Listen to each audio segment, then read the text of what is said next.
Aujourd'hui, dans Shotcut, on va faire un petit effet d'habillage vidéo. En fait, on va faire un lower third, un petit bandeau pour destiné à afficher du texte.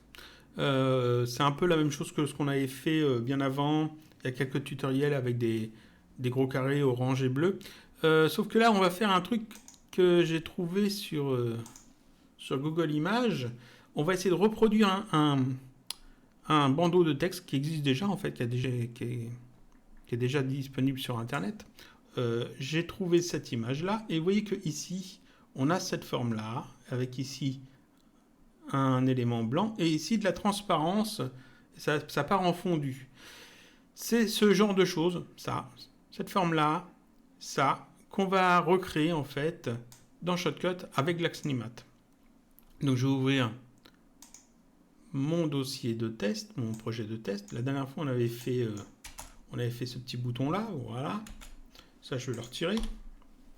Et donc, on veut ajouter, en fait, ce petit bandeau de texte.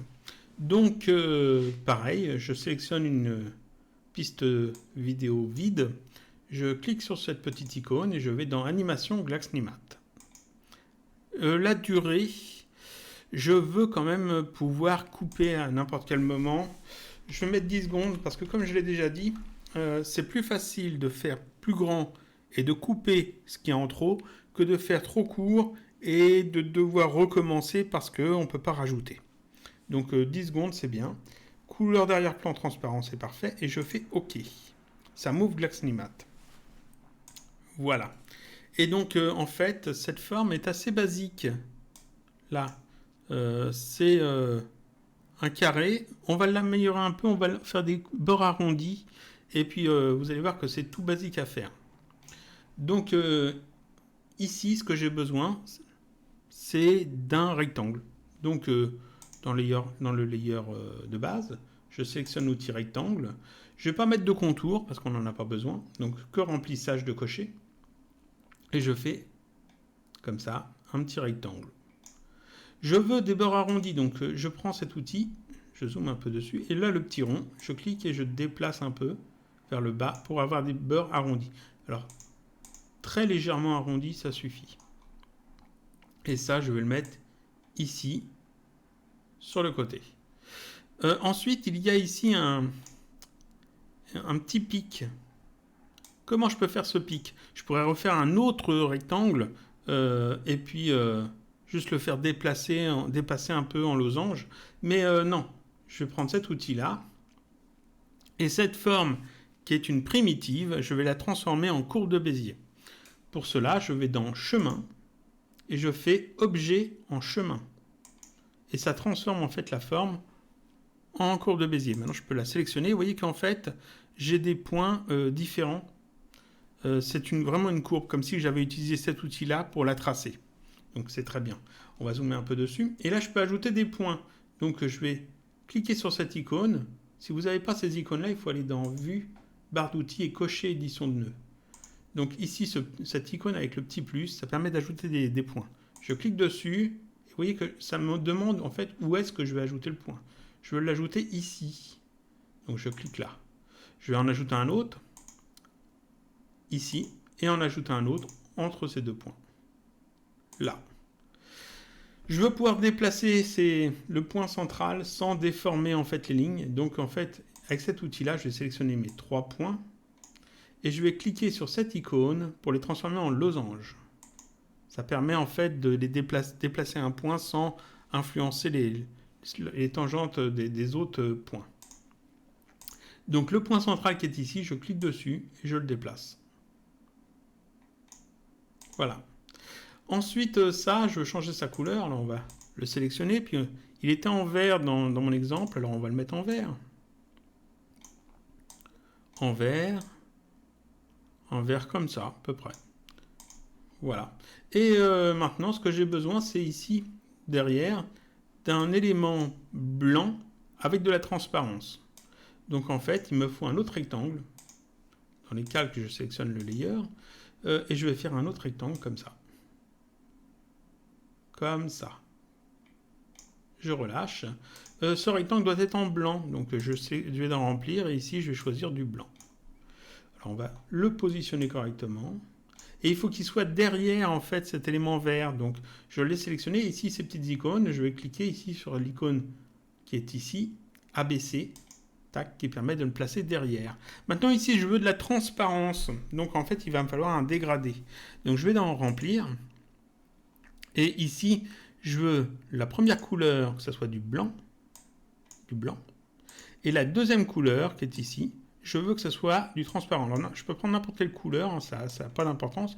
L'important, c'est que l'alpha ici, on mette ça à 0. Et je fais OK. Donc là, j'ai des petits quadrillages, c'est de la transparence.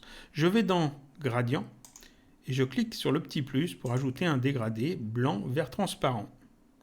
Et maintenant, comme j'ai le rectangle blanc de sélectionné, je vais ici cliquer sur remplir linéaire. Et ça me met de la transparence. Seulement, c'est pas comme je veux. Parce qu'en fait, ici, et que c'est bien blanc et ça devient transparent à la fin. Alors que là, c'est transparent du début à la fin. Donc, il faut que je clique sur cette icône.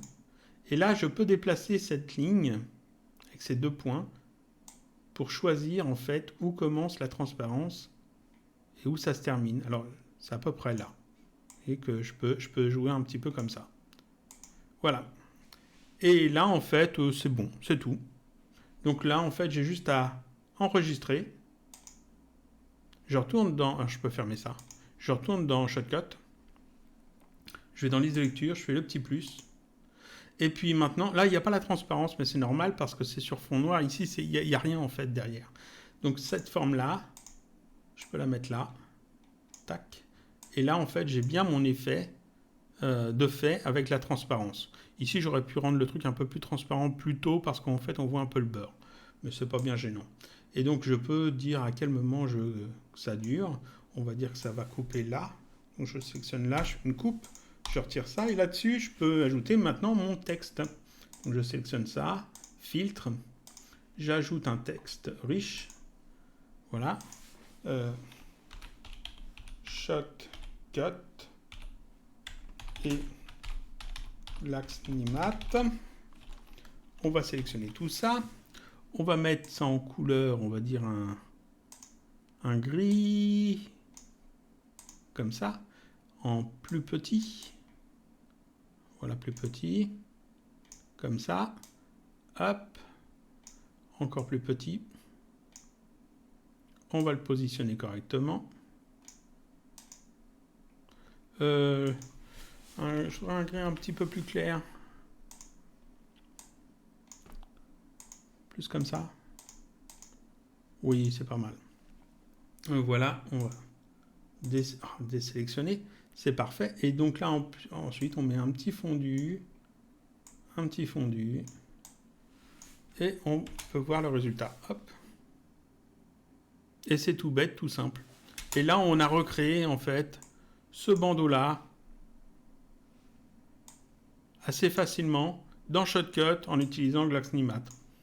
Truc tout simple, tout bête. Et puis on a vu en fait comment on pouvait ajouter des points et transformer une primitive rectangle en courbe de Bézier, puis ajouter des points dessus pour obtenir ce petit effet là. Et on a vu aussi les dégradés. Là, le dégradé, j'aurais pu le faire un petit peu mieux. Alors il faut savoir qu'on peut tout à fait sélectionner un élément, Glaxnimat, aller dans propriétés et faire éditer. Ça va vous rouvrir l'élément dans Glaxnimat et là vous pouvez le modifier. Ici je ne vais pas le faire parce que la vidéo est déjà assez longue. Voilà, ça c'était un petit tutoriel sur Shotcut et Glaxnimat. Je vous dis à la prochaine fois pour un prochain tutoriel.